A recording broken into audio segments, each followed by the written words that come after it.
Hi, friends, and welcome to her Empire Builder show. I am your host, Tina Tower. It is so great to be with you today. I have my very, very beautiful friend and incredible product boss and business owner, Jacqueline Snyder, on the show today. And while Jack is one of the greatest businesswomen I know, we are actually talking a lot about the mental game behind business. So, this episode you will absolutely love. If you have been looking for more meaning, if you have been looking for more of a way to feel aligned with your business and so that you can get more results and feel really great about the results that you get along the way. So, Jacqueline Snyder is the founder of The Product Boss, bringing in over 20 years of experience to the product industry, where she's launched and grown over 2,000 brands, including those featured in major retailers like Nordstrom and Target. She started her journey as a fashion designer with Cuffs Couture. She built a six-figure business in its first year without ads or social media following. She's passionate about the mirror method, which is what we're talking a lot in our call, in our chat today. Jacqueline believes that personal growth directly impacts business success, guiding her 100,000 plus students worldwide to achieve remarkable milestones, including Shark Tank appearances and top seller rankings. With over 5 million podcast downloads, she delivers actionable strategies and mentorship to help entrepreneurs navigate the challenges of building resilient businesses that reflect their true potential. And I've linked to Jack's show, her masterclass training, all of the good stuff that she has in the show notes below so that you can go and check it out. But I think this episode will be really, really good for your soul. So please enjoy my conversation with my beautiful friend. Hello, hello, fabulous Jacqueline Snyder. Welcome to her Empire Builder show. Thanks, Tina. I'm so glad to be here. I wish it was in person. The funny thing is we're seeing each other in person next week. And so we maybe should have just, bought the phone and a couple of lapel mics, but we're doing it. We're doing it now. We're going to do it because, why not? Well, because it fits my filming schedule. It does. And it's like you're here anyways. I mean, behind you, it's Palm Springs. I'm in LA. It's like you might as well live in Southern California with me. Right. I can't wait. I can't wait to be back. But I have so many questions to ask you because you are one of the most exceptional people that I have come across. I was lucky enough to meet you, 4 years ago now. It's a while. Straight after we got out of the COVID bubble in Costa Rica and we went to the retreat together. And you always, when you get to retreats, look at everyone to try and are you my person? Are you my person? And you were straight away, I was like, I like this girl. You're my person for life, Tina. So much. Yay. So you have actually changed a lot since I met you on that day. One of the biggest significant shifts, I think, was you built the Product Boss with Mina for years. Can you take us back to the moment that you knew that you were going to step into the next chapter because you ended up buying her out and leading solo? What was happening internally for you then? Yeah, it was so interesting because we really fell into the Product Boss. So I started with a co-founder back in 2017, 2018, and you met us both together. But I think as the business really started to rapidly take off, it started as like a side hustle. Fridays, we get to chat with each other. We love it. We love it. And then it massively grew. But I think from a values alignment perspective, my mind, my heart has always been in impacting women, right? Like I want to have my impact on this world is helping women-owned businesses generate $1 billion worldwide through their companies. Like I want to be the brand maker. I want to be the person behind that. And what we started to see as the company started to require more of us, our value alignment started to change. We both loved each other. We both loved the business we built. So when it really came down to it, where things started to shift in the company, it was interesting. We started to look at the business as an external entity. It wasn't me and her. It was myself individually, her individually, and the company. And it was like, what was best for the company? And because of the vision that I had for impact on the world, impacting women owning businesses, it just made sense that we both left it on the table. Either of us could take it. And actually I said to her, maybe you take it. And then she took a week and she said, I think you take it. So it was really worked through in that way. And we amicably split up. Like our last episode together was, when our paths diverged. We're still friends. But it was really having this big vision for the business and the vision of impact and how we would influence the world. And that's, I think, ultimately why it fell into my hands. Yeah.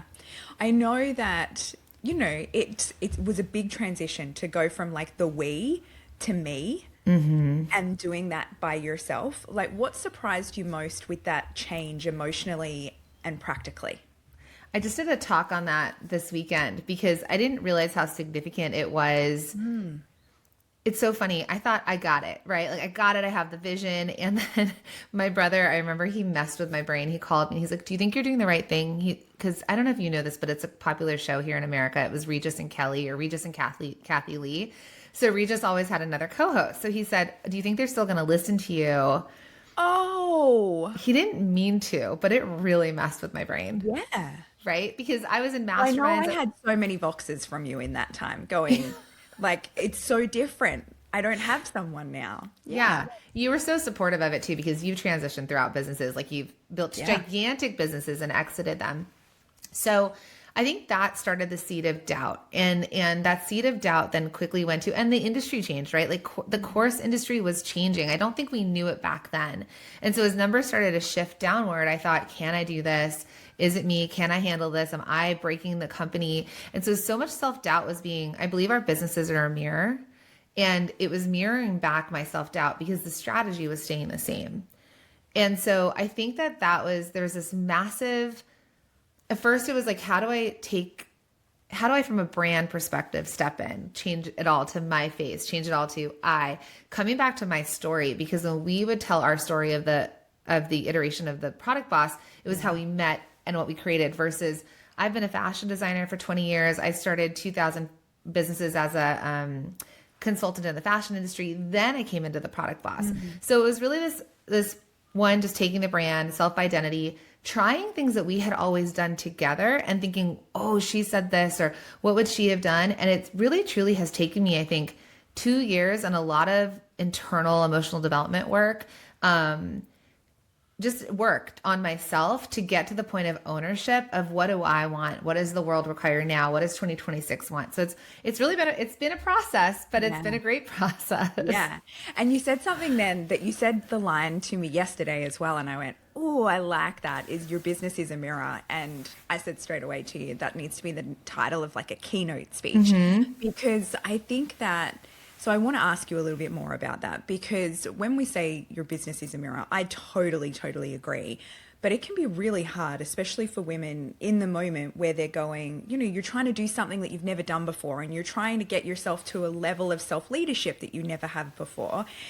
If you know that that's going to reflect back to you, did you like act as if, did you fake it till you make it to get that to reflect it? Like, what did that actual journey look like for you? Because I would say, watching you over the last couple of years, you have gone from where you were, you and Mina were very reliant upon each other, to really like standing very strong and quietly confident and stable in your own power and your own leadership.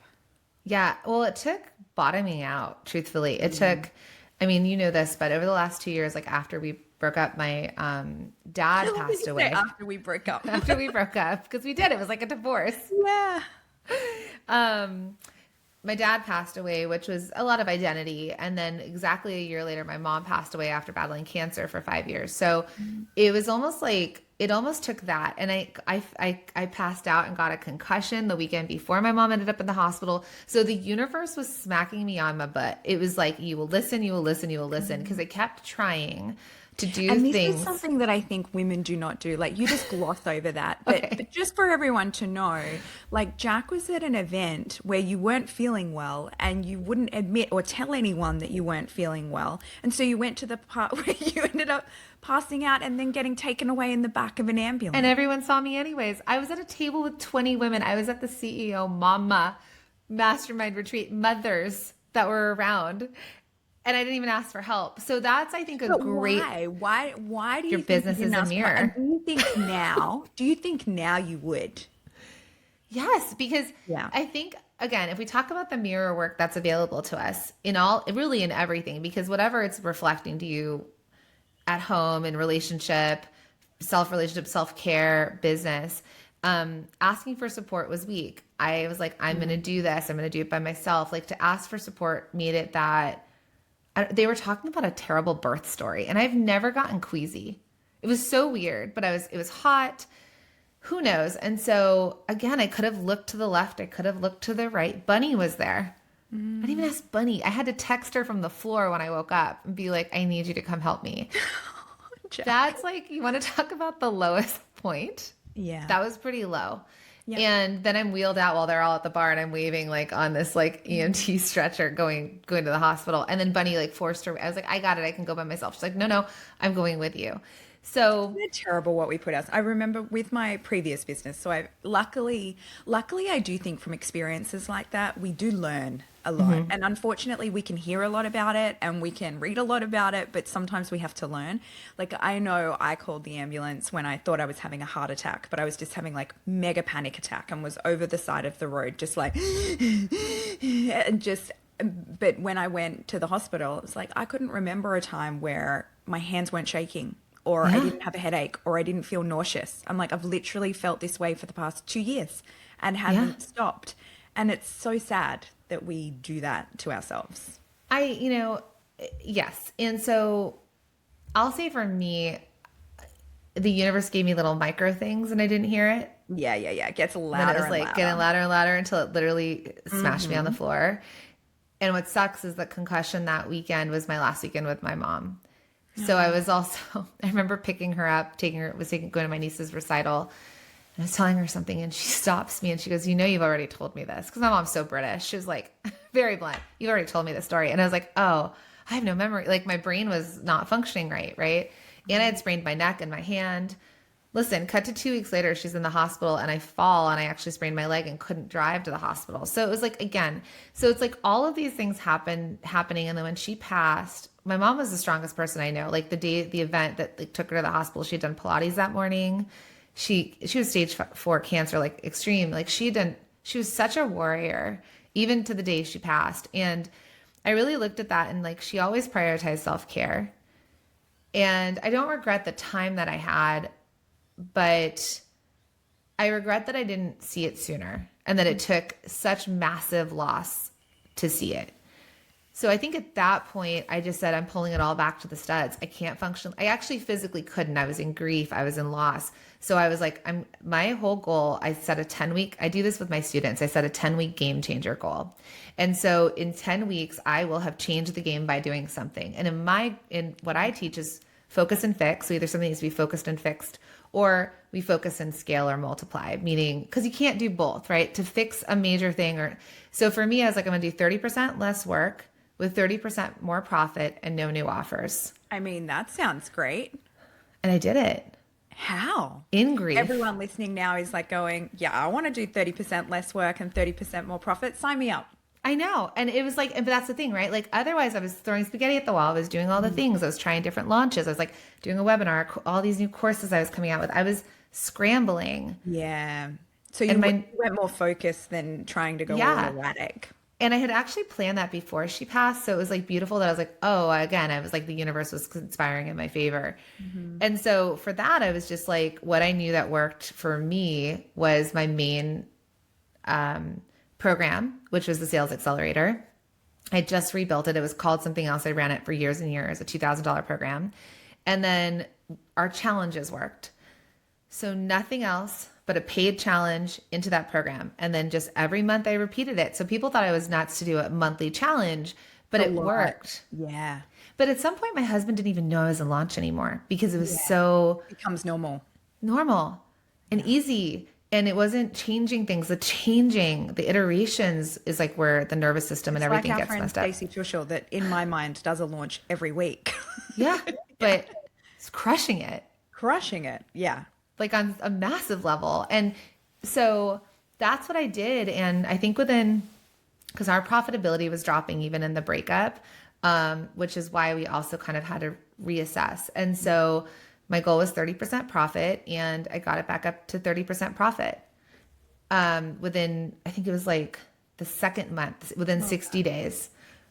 And it was predictable and it was repeatable and it turned the corner. my financial advisor, he's like, I didn't even talk to you for 4 months and I can't believe you turned it like this. He's like, you Yeah. did it by yourself. And I was like, yeah, I just stayed focused and Yeah. Doing the things that work and stop doing the things that don't work. yeah, and stop trying to grasp, right? And I think and I know a lot of people that listen to you are course creators, and we are always hearing different ways to do things. Yes. Yes. And it's so annoying. I mean, I feel that way after every one of our mastermind calls. And I know that, your students would feel that way when they come to product box calls, and mine would feel that way when they come to her empire builder calls, that you will hear someone else going, I just did this VSL funnel and we're converting it. There was someone in our mastermind that was converting at 12% and then doing it. And I looked at all this stuff, go, oh my gosh, well, I have to do that now. Yeah. Like, that looks amazing. And I do think that, there's different things that do work for different people. Yeah. And a lot of the key to unlock is, what is your method going to be? And then when you're there, to learn from other people, but also stay in your lane, like stay the course of what's good for you. And that was when I in hindsight looked back at why things fell apart, it was let's try it like this person's doing it like this, let's change it to this, instead of what works for the product boss, what has worked since 2019.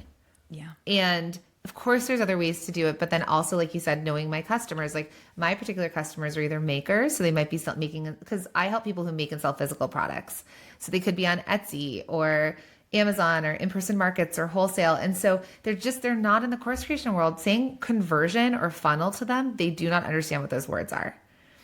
So it's just a different customer. And I think we all have to be aware of that. And then again, mine need more time with me, the know, like, trust factor. So instead of, X amount of months later, if really hard, we know that our conversion comes to like 2.3 times being with us that they'll convert, but we do convert cold audience when they've spent 5 days with me and they're just blown away. Yeah. Yeah.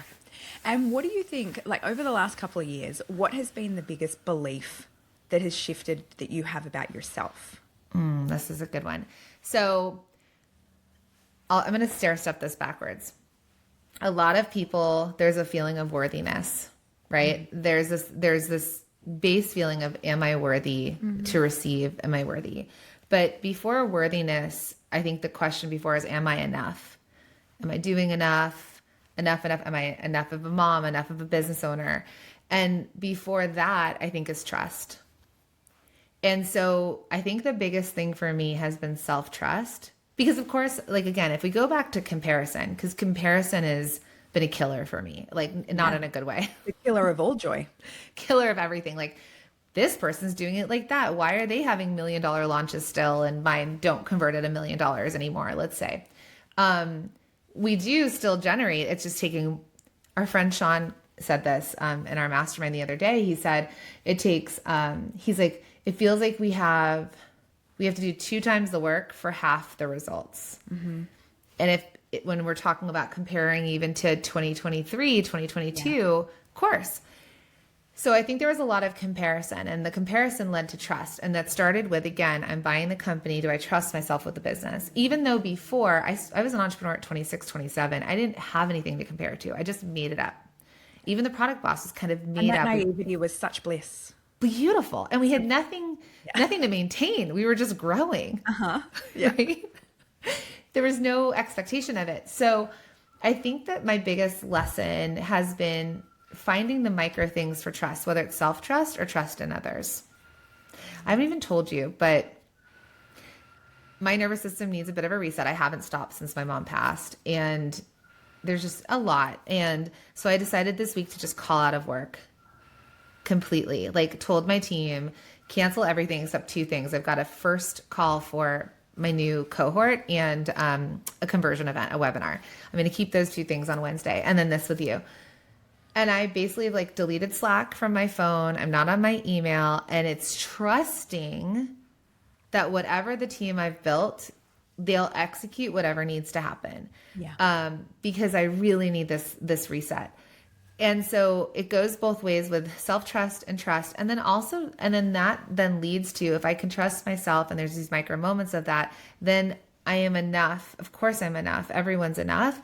And self-worth. But you can't get to worthiness until the trust is established. 100%. I would totally agree. And it's those micro things too. Like, I think when people are there and they're letting themselves down all the time because they're not following through on the things that they say they're going to do. And I think even you just valuing yourself this week to go, you know Yeah. what, I'm going to take myself a break. Like, what a radical display of self trust.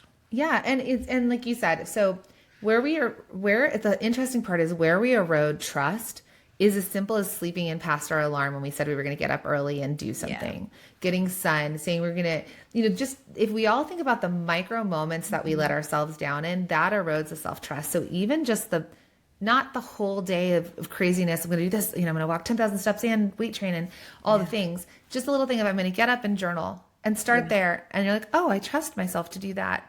And then you add on the next thing. And also the micro trust in people around you. Like, I did this really cool thing yesterday. So I graduated this program and everyone was singing this song from Rent, the Seasons of Love. How fun. And I was like, I didn't want to tell them that we knew basically the majority of the original cast on Broadway and the director. But I texted my husband. I was like in session, so I had to have my phone off. I texted him. I was like, we had like 45 minutes. I was like, can you text all the people we know and see if someone will send a video congratulating our group? Our group is I&I. It was what it's called. And it's like congratulating us on our graduation.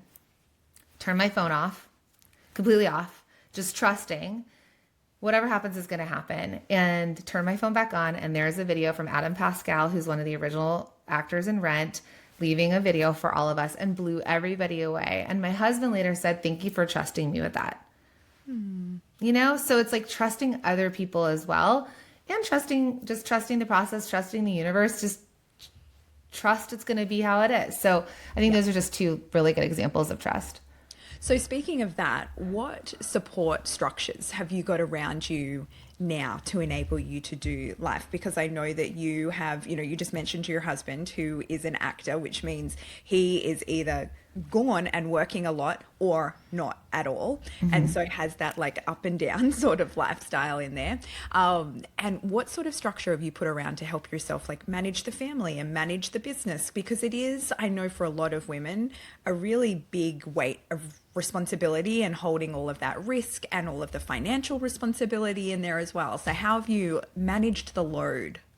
Yeah. So fortunately and unfortunately, like with acting, when we were living in New York, because he's a big Broadway actor, I remember doing bedtimes by myself every night because he'd be in a show. The kids were a lot younger. My kids are 10 and 13 now. So it's a bit easier.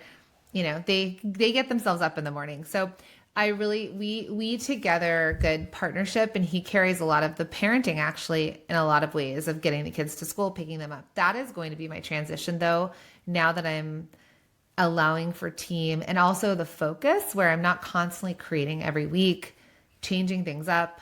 It should allow for more spaciousness.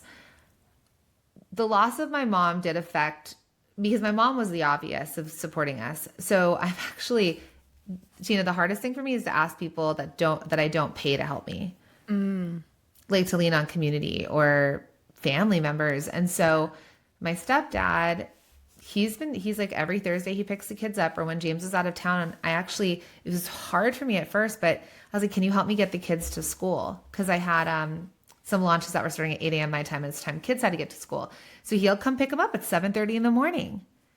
And so just, I think asking for support is the first part. I finally got an EA that I don't want to fire. Which I think a lot of people can relate to that, of the difficulty of that. So hard. I've probably gone through the last, I'd say 7 months of, and then eventually I was just like, I was waiting. I was like, okay, we're going to find the right person. So I have an EA she's still on onboarding and training, but I think that there's help there. And then hiring people, especially in the world that we're in now, yes to leadership, but the size business that I have, I want leaders that also do. I want people who hold the outcome of their quote unquote department, hold the outcome of customer success, hold the outcome of marketing. Because that's where my crash out was in the beginning of last year was things weren't working. And it always felt like it came back to me, even though I was paying people. I had 2 people on multi-6-figure salaries, and still if a launch didn't go well, it's like all eyes were back on me. And I was like, what is happening here? Yeah. So really establishing accountability, and allowing for them to hold their parts and come to me for what they want. So I would say that, oh, and then I do have someone who helps me clean the house 3 times a week. I have not done laundry in years. It's so significant for me. So one thing I teach is the blend. I think balance is BS. Juggling means something's going to fall. So I talk about the blend. I'm actually maybe drinking one of the worst smoothies I've made in a while. It's so watery. I didn't do it right. Doesn't look good. It doesn't. It's got greens in it. It's a whole thing. But so some days, so it's the blend. So some days today is for me, and I have a full afternoon with the kids with like kid things that have to happen. Sometimes I'm fully in launch and I'm there. And I think it's allowing for the nature of the date and your commitments to dictate instead of the rigidity of it looking a certain way or feeling like we have to balance something. Like balance is very hard, but blending means someday might be more banana, someday might be more syrup, someday you might throw in some dates. I don't know. The food, the eating of dates. And so that's the thing that I think is important. It's like, I think asking for support. We used to live in villages because we weren't meant to do this all alone. And women never held the vastness of responsibility that we hold. Can I speak to that really fast? Yeah. Okay. So this was it's the first time I'm saying this publicly. So we'll see what happens. But we know that I don't know. We talk about the 2%. So 2% of women-owned businesses make it to $1 million. 12% make it to $100,000 a year. So think about that. It's absolutely insane. It's insane. It's insane. And then we're always talking about the glass ceiling, but I believe the glass ceiling only exists when it's in somebody else's building. But we're entrepreneurs. We built our own building. We have our name on the door. So the question is like, how high is our ceiling? Is it really low? Is it really high? And so part of what I think is, of course, there's all the reasons why women-owned businesses there's, investors, finance, opportunities, the seat at the table that have affected those numbers. But I also think we have a lower ceiling for ourselves, even lower than the glass ceiling. Yes. And partially because, especially you and I were in our same ages, like in our 40s, we didn't grow up with examples of women, quote unquote, doing it all, running multi-million-dollar brands and raising children and taking care of themselves and living longer. And so it's this idea of like expansion and modeling it for each other and showing it, but also we can't do it alone. And that's the biggest breaking point I think that we're at. I 100% agree. It bothers me all the time, that statistic of the lack of women making over 100,000 a year. Because when I started Her Empire Builder, my goal was to get everyone to $1 million a year. Yeah. And then I realized 2 years in that my goal was completely unrealistic. And a big part of that was that a lot of women didn't think it was possible for them. They just did not, like that ceiling that you talked about was so low for them. And I think that is because a lot of the time women are just so damn tired. And they're like, I can't imagine being able to do all of the things that I need to do in order to achieve a business of that level because I can't say yes to support, or I don't have the support available, or I'm racked with guilt if I do it. Yeah. Like, yes. And I think there's two, and you probably see this also in your community, there's two massive fears that come up. If I tell a client, like, let's get you to $100,000 a year, there's two fears. Because I agree, $1 million is really stretchy. If I even ask my community, do you want $1 million? Because so many of them are makers, they literally are like, there's no way I can make $1 million. There is no reason that every single female business owner shouldn't make over 100,000 a year. No reason. None. $8,333 a month on average. Yes. None. 1,000,000%. I'm there with you. So we're going to change the world, you and I. Yes. This is our new floor for everybody. Everyone. And so I think there's two reasons. There's two fears. One is a fear of failure, which is the obvious fear. Well, what if I shoot for it? What if I try and it doesn't work out?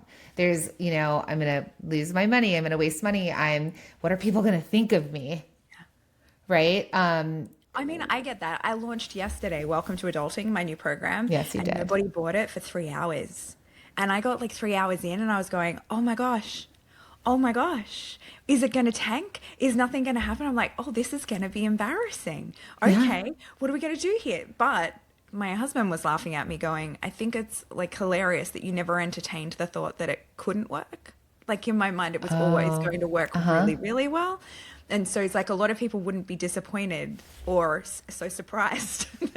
I'm like, I expected it to go like ping, ping, ping, ping. Anyway, luckily overnight it did, which was great. But for that moment, I think that fear would stop a lot of people in going, when we hit go on something, it's like you said, that mirror is coming back of whether or not, like, did we win or did we lose? Yeah. And also, how would anyone even know that it didn't work? Unless, you know what I'm saying? Like only you and your husband know what the pings look like or don't look like. And yeah. And so I think there's that fear of failure that limits people. And yes, I think you and I are cut from the same cloth where it's like, of course it's going to work. So if it doesn't work the way we think. Yeah, I'm like very confused. Yeah. Like I don't understand. I don't understand. This is not the way it's supposed to be. Yeah, it's obvious. But that's amazing. But here's the other fear, and I think you've actually experienced it, so it's so important, is the fear of success. What if it does work out? What if it gets so big that I can't handle it? I can't hold it. Because I hear a lot of like, if it does do that, one, I don't know enough, which probably was a big, for me, I was vacillating between fear of success and fear of failure. What if I can't keep up? What is it going to take from me? That's a huge one. Like if it's successful, I'm going to lose the parts of my life that I want. And so the glass ceiling again arrives because it's like you're stuck in the middle. Where are you going? If you're afraid of succeeding, you're afraid of failing, you're actually just right there in the, like, not having the things that you want, versus the opportunities of like, we all know there's things in the past that we've done really well at, we haven't, but we learn from every single part of it. So it's the mirror that's always reflecting back to us that state, versus like, I was like, let's just blow the damn roof off the building. What if there is no cap to what we can create? It's a little bit of the naivete. Past that. How do you get past it? Yeah. Ooh, okay. I got a good tool. So our brains are always trying to keep us safe. Right. So they're looking to the future and they're like, we don't know what's going to go on in the future. So all it has is to pull from the past. Or our friend Mel Abraham, he said, he came on my show and he said, a lot of times limiting beliefs are caught and not taught. Cool, right? Because there's the stuff that your parents teach you and the world teaches you. And then the things that are caught, example, I haven't seen women have multi-million-dollar companies, or even let's go with $100,000 a year revenue and raise families and take care of themselves and all the things. So there's a lot that we've caught and haven't been taught. So then we get to look, our brains are like, wait, don't go to the future. We don't know if you're going to fail. We don't know if you're going to succeed. So stop. So if you look to the past, and I'll give you all a tool, I call it my power choice statement, or a power choice statement. So you look to the past and you find an event in your life that you've made it through. Something hard that on the other side you learn through it. It could be something as simple as training for a marathon. I mean, you were hiking tallest peak in Australia. The tallest peak in Australia. So let's use that as an example. Okay, so it isn't actually that tall. It was like a 9-hour hike. It wasn't like an Everest okay, let's talk about that mirror moment of your like, it wasn't that, it was 9-hour hike, Tina. An hour is a lot for people. This is true. It was for me a couple years ago also. Yeah. But a 9-hour hike. So, I mean, I'll just give it as an example because I'm sure we could go into like other things, like, you know, when you had the business at the franchise and all that. But as simple as hiking, it could be made it through a divorce. You left a full-time job and went full-time into an entrepreneur, a significant loss, so many massive events that have happened in our lives. And so you look back, and then I want you to tell me 5 ways, like 5 versions of you that showed up in that way to make it through that hike, like to train for it, to do it, to complete it. Like maybe you were brave, relentless, resilient, disciplined, joyful, powerful. So like, what are 5 words that you would be? Yeah, I would go all of those. I mean, yeah, it was surprising. You do a lot of surprising things when you push your body, which I think is why people do crazy things like run marathons. I've never understood it before, but it does show you a lot about yourself. I'm not doing it anytime soon, but it does show you a lot about yourself. And I think the discipline, like talking about self-trust earlier, that I would go for a 2-hour walk because I needed to get my training in to be able to do it. And keeping those promises was things that I haven't done in the past because I've gone, no, work's more important. So keeping those promises to myself, like having that power, having that strength, having the optimism there, like the self-belief, because every time I'd look at the hill and I'd go, I can't do that, because in my mind I'd been trained like I can't get my ass up that thing, and now I can. You And did. so yeah, yeah, So makes it's looking back at that and the ways, and I have like a whole process to take people through, but really it's looking back at the way that you were, because again, our brains are trying to keep us safe. So if we give it something from past that it proves to you, you did something really hard and made it on the other side and proved it to yourself, then you get to take that, your brain there gets to say, oh no, wait, now that I'm on the precipice of change, I get to break through. It's that next level. If I could do and survive and thrive and come out on the other side a better person doing that thing, then that's what takes you into this next version of yourself. I love that. Yeah. And it's remembering that. And that's so much of the, again, our limiting beliefs versus proving to our brains, like, you got it, you've done it. Yeah, you You need can the trust proof. yourself. Yeah. Yeah.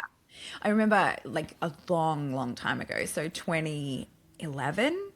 Yeah, I think 2011 or 2012. I did John DeMartini's breakthrough experience. Did you ever do any John DeMartini?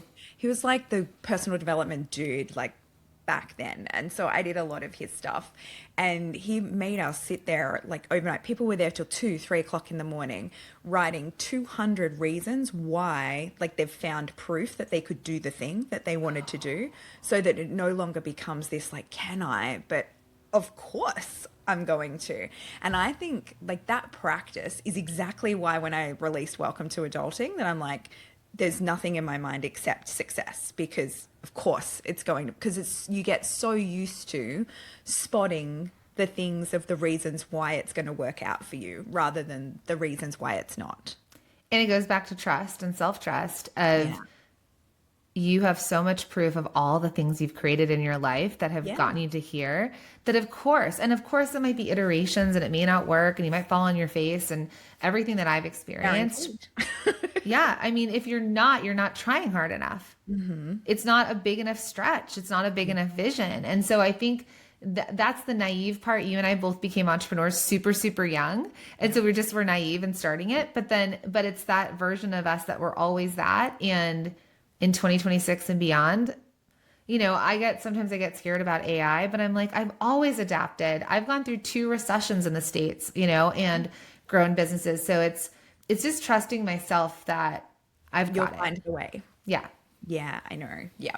How has the notion of success changed for you? What does success mean to you and your life? I'm going through that still right now, I'll say. Originally success was have the money, make them I'm in my dream house, but like have the house, have the money, enough to save, spend, invest, right? I wanted enough for all of it. Yeah. I think success now is like measuring it against what I know to be true. And this is why I had moved from the East Coast back to LA, was you can always make more money. You can't make more time. And I knew that the time that I had with my mom, and my grandma's still alive, was that I would have traded anything in the world to go back to those moments. And so for success now is, am I living the life in alignment with why I work as hard as I do? And you're such a model. I'm always like, what would Tina Tower do? I used to tell you that because it was like, you can shoot for the number and not live a life aligned, or you can shoot for the number that allows you to live the aligned life. And that's where I'm kind of shuffling back to of course I like the numbers but it's like the profitability, the take home, the lifestyle, because I won't get time back. Your sons are older now, but I think when I met you, your sons were closer to my son's Don't even age. talk about it, Jack. I know. But it's like, it makes me tear up at the moment. but time is like, when we look at our children, we look the same, of course, like actually better than we probably did 5 years ago, because we're just think like, so. yeah.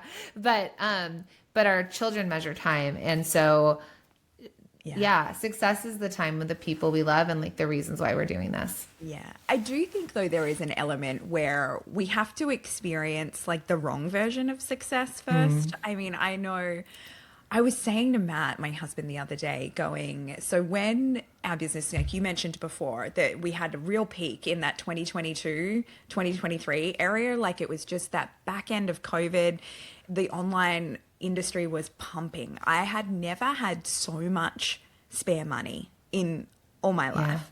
And I spent so much of it. And I had so much fun. Like Yeah. those that say money doesn't buy happiness, I'm like, what are they doing with it? Because it's really fun. But then after I did that for, probably about 6 months and then went, okay, that's enough now. Now I can make better choices and invest and do the thing. Mind you, in saying that, I didn't really, I don't have designer handbags. I spent nearly all of it on traveling. But Really, really that's your value, right? Like the value. I am a fashion designer, so I never wanted to invest in like designer clothes because clothes change. But bags to me, I remember when I was in my 20s on the top, I literally painted it on top of the doorpost inside of my office. Chanel ain't gonna buy itself. Before I had kids, I wanted Chanel. And it actually took Mina and I think it was 2019, we'd been in business. Chanel could be bought.